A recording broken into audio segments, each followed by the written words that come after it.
Since I posted my opinion on the woman who spent $10,000 on a dating coach to coach her through using dating apps that she navigated on her own, I've had quite a few people say things like, well, she's a millionaire, so that amount of money doesn't matter to her. Finding love is an investment. We need to stop judging women. First of all, in this economy, I don't care who you are, $10,000 is a lot of money. And I am friends with a lot of people who have a lot of money. And the one thing that keeps them having a lot of money is that they use their common sense and they're not frivolous, and they wouldn't spend a Taco Bell combo meal on a man. And I'm sorry, this is not the medieval era, the Renaissance era, when kings and queens married each other to acquire land. Finding love, finding a man is not an investment. I'm not a gambler, but I would sooner take that money to Las Vegas and blow it before I spend it on finding a man. Secondly, we need to stop judging women. You know what? That is exactly why I never want to be classified as a girl's girl, because what I'm finding is, to a lot of y'all, being a girl's girl means standing idly by and watching y'all make stupid ass decisions and not saying anything about it. I can tell you right now with great certainty that if I were to tell my friends, hey guys, I'm going to spend $10,000 to try to get a husband, I don't think they would even say anything, but this would be the look on their faces. And that would be enough for me to snap the hell out of it. And like I said in a previous video, hey, I could totally understand if you want to spend a couple $100s and hire somebody who can, I don't know, coach you on things that you might be doing wrong, that could possibly aid you as you are navigating through dating. But when we get into the thousands,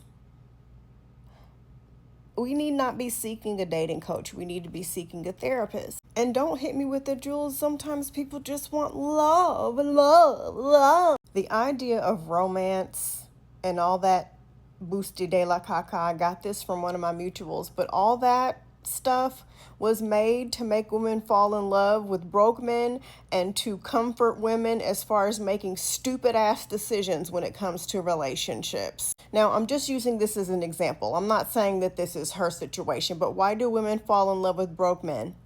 Because of a fairy tale and romance. Why do women stay in relationships longer than they should? Because of the fairy tale that you're going to love him enough to change him one day. Why are women in the first place obsessed with finding love in relationships? Because Disney movies and romantic comedies told us that we're not complete unless we have a prince to live happily ever after with. Also, it's my understanding that this is going back to the lady.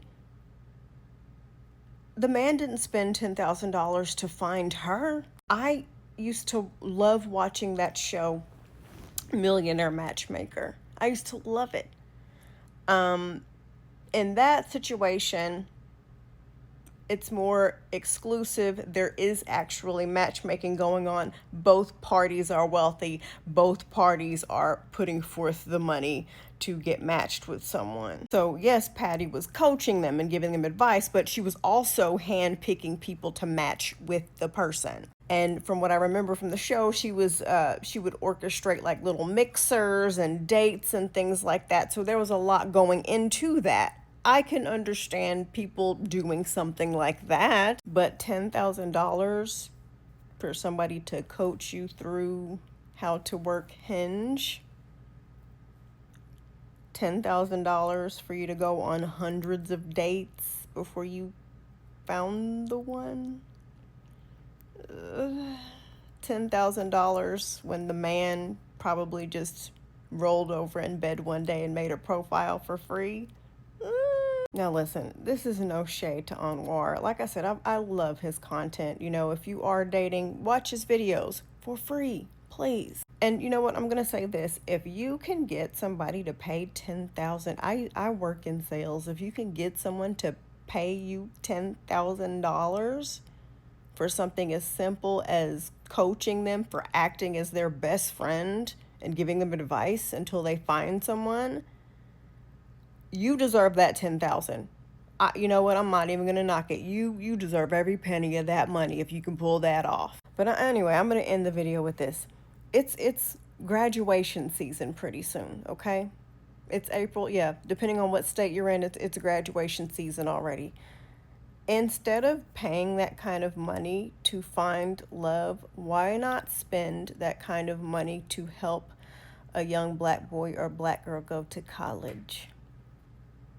Why not call up a school in an underprivileged neighborhood and pay off the lunch balances of all the students? You know, I know, people keep saying go on vacation and buy stuff for yourself. I mean, if if you're just going to blow money, give it to somebody who might actually need it, you know? I don't know. I can't fathom spending $10,000 for a coach to help me through a dating app that's free.